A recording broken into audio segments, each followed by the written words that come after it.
গাইঘাটা বিধানসভায় বিজেপির গোষ্ঠীদ্বন্দ্ব যেন পিছু ছাড়ছে না। দিন কয়েক আগে গাইঘাটা বিধানসভা কেন্দ্রের বিজেপি প্রার্থী সুব্রত ঠাকুরের চরিত্র এবং ঠাকুরবাড়ি মুক্ত গাইঘাটা নিয়ে সরব হয়েছিলেন বনগাঁ জেলার মহিলা নেত্রী তনিমা সেন। পরে অবশ্য কেন্দ্রীয় নেতৃত্ব তনিমার সঙ্গে সুব্রত ঠাকুরের একসঙ্গে বৈঠক করে সেই ক্ষতে প্রলেপ দেয়। তাতেও অবশ্য গোষ্ঠীদ্বন্দ্ব পিছু ছাড়েনি বিজেপির।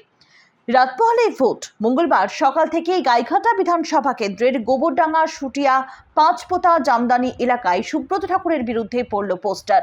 তৃণমূলের দাবি বিজেপির গোষ্ঠীদ্বন্দ্বের বহিঃপ্রকাশ হলো এই ঘটনা। তো সেই প্রশ্নের উত্তর দুলালবার ভালো দিতে পারবেন, কিন্তু আমি গাইঘাটা বিধানসভায় দাঁড়িয়ে ঠাকুরবাড়ি মুক্ত গাইঘাটা চাই। এই ঠাকুরবাড়ির যে পরিবারতন্ত্র ব্যবসা চলছে সেটার বিরুদ্ধে। কি মনে করেন যে ওই যে মাঝখানে ওই সিএ দেওয়া নিয়ে টাকা পয়সা তুলেছিল, কি বলবেন? নাগরিকত্ব দেওয়া নিয়ে এই বিষয়টাকে আপনি কিভাবে দেখছেন?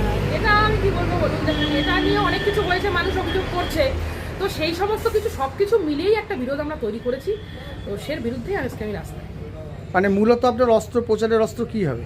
ঠাকুরবাড়িকে রাজনীতি মুক্ত করতে হবে, গাইঘাটা বিধানসভাকে ঠাকুরবাড়ি থেকে মুক্ত করতে হবে, পরিবারতন্ত্র এবং ব্যবসার বিরুদ্ধে হবে। এটাই হলো আমার মূল লক্ষ্য। এবং তার সাথে দেখুন, মানুষ তৃণমূলকে ভোট দিতে চাইছে না, ব্যতিক্রমে মানুষ চাইছে বিজেপি আসুক। কিন্তু আমিও চাইছি আমার দলের শ্রীবৃদ্ধি ঘটুক, কিন্তু তার জন্য এই নয় যে যারা ক্রপটেড, যাদের চরিত্র খারাপ, সেই সমস্ত মানুষ এখানে আসুক বা দাঁড়াক। করেন যে এখানে টাকার বিনিময়ে প্রার্থী হয়েছে এরকম কিছু? হ্যাঁ, সেটা আমি জানি। অনেকেই বলছেন টাকার বিনিময়ে প্রার্থী হয়েছি। তো যারা আমাকে চেনেন তারা জানেন আমি 14 বছর ধরে ঠিক কীভাবে লড়াইটা করছি। আমি আমার নিজের টাকা নষ্ট করেছি। আমার জীবনের অনেক, এই 14টা বছরে আমার জীবনের অনেক বড় বড় অধ্যায় আমি ছেড়ে দিয়েছি। তাহলে সেখানে দাঁড়িয়ে যারা বলছেন আমি টাকার বিনিময় করছি, তাদেরকে আমার কিছু বলার নেই, কারণ তারা হয়তো সেই পথের প্রতীকের জন্য ভালো জানেন। না, বিজেপি যে ক্যান্ডিডেট হয়েছে সে টাকার বিনিময়ে করছে, আপনাদের কর্মীরাই অনেকে বলছে। করছে, উনি করছেন। আমি এটুকুনি বলতে বললাম, ওনার বিরুদ্ধে যে অবজেকশন আছে, সব থেকে বড় কথা আমি সেখানে বলছি, তো ওনার চরিত্রটা ঠিক আছে নাকি আগে ওনাকে সেটা ঠিক করতে হবে। তার প্রমাণ আমার কাছে আছে, আমি প্রমাণ নিয়েই কথা বলছি, প্রমাণ ছাড়া কথা বলি না। যে একজন ঠাকুরবাড়ির সন্তান, সে একজন বিজেপির প্রার্থী এবং এমএলএ, তাহলে তার চরিত্রটা কেন দাগ থাকবে? তাকে তো আগে স্বচ্ছ হতে হবে। সে স্বচ্ছ হয়ে তারপরে তার পেছনে তার কর্মীরা যাবে।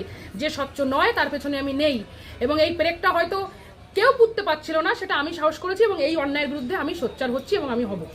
আপনি কি গোবরডাঙ্গা শহর তৃণমূল কংগ্রেসের সভাপতি মনোজকান্তি বিশ্বাস বলেন, এটা বিজেপির গোষ্ঠীদ্বন্দ্বের ফল।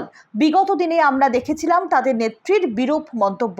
ওই নেত্রীর সঙ্গে হয়তো বিজেপির বোঝা পড়া হয়ে গিয়েছে, কিন্তু আর যেসব কর্মী সমর্থকরা আছে তারাও তো এখন ক্ষুব্ধ। রিটেক।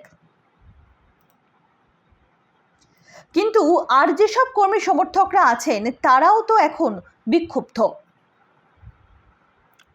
রিটেক। কিন্তু আর যে সমস্ত কর্মী সমর্থকরা আছেন তারাও তো এখনো বিক্ষুব্ধ। তবে এই বিষয়ে বিজেপি নেতা কাজল সেন বলেন, বিজেপির মধ্যে কোনো গোষ্ঠীদ্বন্দ্বই নেই, এটা তৃণমূলের কারসাজি। লোক নাই, জন নাই, ওরা ওই জন্য বলে। আমরা এটা বলেছি, তনিমা সেন কি তৃণমূল কংগ্রেসের কেউ? তনিমা সেন হচ্ছে সাংগঠনিক জেলা মহিলা মোর্চার সভাপতি। এখন তিনি রাজ্যের সাধারণ সম্পাদিকা। সে তো একেবারে স্পষ্ট করে সংবাদ মাধ্যমের সামনে ঘোষণা করেছিলেন, সুব্রত ঠাকুর চরিত্রহীন, লম্পট। আমার কাছে তার প্রমাণ আছে। এই যে যারা এটা করেছে, এরা ওদের গোষ্ঠী দ্বন্দ্বের ব্যাপার। ওর সাথে তৃণমূল কংগ্রেস এইসব ন্যাক্কারজনক ঘটনা নিয়ে কোনো কিছু মন্তব্যও করে না, আর এটা নিয়ে ভাবেও না। আমরা এইসব পছন্দও করি না। সে প্রার্থী, তার ব্যক্তিগত ব্যাপার, এটা তাদের দলের চরিত্র হরণের ব্যাপার এটা। কিন্তু তৃণমূল কংগ্রেসের সাথে কোনো রকমের যোগ নেই। তৃণমূল কংগ্রেস অনেক শান্তিপ্রিয় দল।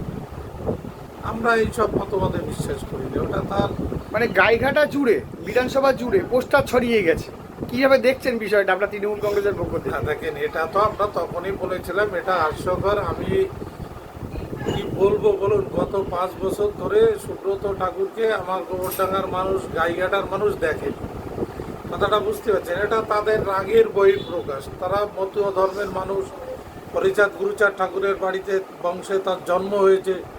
তাই এই হরিচাঁদ গুরুচাঁদ ঠাকুরকে মানে মতুয়া ধর্ম এবং এসসি কমিউনিটির মানুষকে সামনে রেখে এরা এখন একটা ব্যবসা শুরু করেছে। এই জন্যে মতুয়ারা চাচ্ছে ঠাকুর বাড়ি জঞ্জাল মুক্ত হোক। মানে হরিচাঁদ গুরুচাঁদ ঠাকুরকে সামনে রেখে এই যে ব্যবসা, মতীয় ভাইরা এটা পছন্দ করছে না। তৃণমূল থেকে দাবি করা হচ্ছে যে তনিমা সেন সে যে বক্তব্যগুলো দিয়েছিল সুব্রত ঠাকুরের নামে, সেটাও কি তৃণমূলের চক্রান্ত? 200%। সে তো আবার আপনাদের সঙ্গে মিশে গেছে। হ্যাঁ, তার জন্যই মিশে গেছে। সে ভুল পথে পরিচালিত হয়েছে, কেউ প্রলোভন দিয়েছিল, ভুল পথে পরিচালিত হয়েছিল।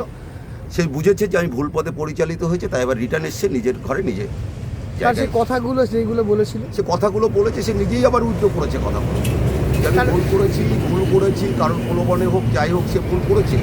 সেই ভুলকে সে উদ্যোগ করেছে, উদ্যোগ করে আবার কিন্তু দেখেছেন সে আবার রাস্তায় নেমেছে। তার ফেসবুকে কিন্তু এখনো আছে। হ্যাঁ আছে, থাকতেই পারে, ফেসবুকে থাকতেই পারে। সেই সময় হয়তো ছেড়েছিল, ফেসবুকে ছেড়েছিল, বললাম না। এই হিন্দু সমাজের অনেক তো বোকা মানুষ আছে যারা জ্ঞান বুদ্ধি প্রলোভন ঘটে মানুষের মাঝে মাঝে। সেই প্রলোভন হয়তো ঘটেছিল, আবার যখন সহৃদয় বোধ হয়েছে তখন সে আবার ফিরে এসছে। সে হয়তো ভুল করেছে।